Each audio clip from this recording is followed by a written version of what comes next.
Baltimore City Circuit Court Judge Barry Williams handed down the verdict. The U.S. Supreme Court has upheld an affirmative action admissions program at the University of Texas. The justices voted 4-3. Justice Elena Kagan did not participate in the vote due to earlier involvement in the case. On a 4-4 tie, the justices blocked President Obama's immigration plan that sought to shield millions of migrants living in the U.S. illegally from deportation.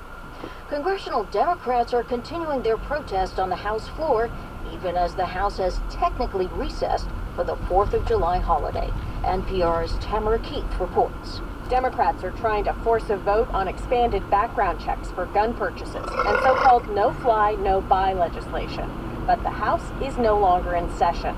Speaker Paul Ryan called the effort a publicity stunt and decided to start the 4th of July recess more than a week early. Democratic Congressman David Cicilline from Rhode Island spoke from the House floor, streamed over the web because the official House cameras have been shut off. They walked out on all of these victims and they went home and they refused to discuss the issue, to do anything.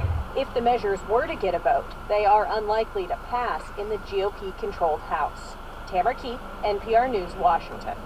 Voting is underway today in Britain on a referendum asking whether the United Kingdom should leave the 28-nation European Union.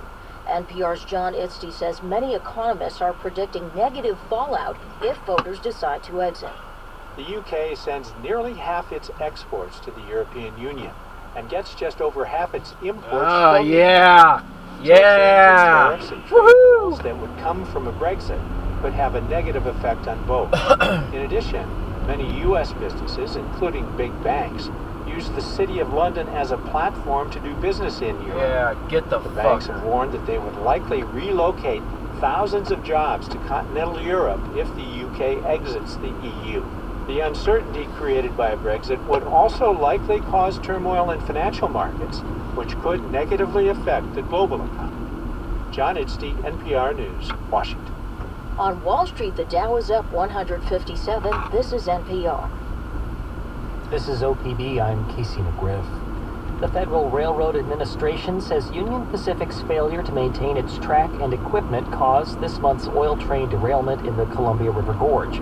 The Federal Rail Agency made those findings in its preliminary report out today. The agency says the derailment was caused by broken lag bolts, which led to a widened track, resulting in the 16-car derailment.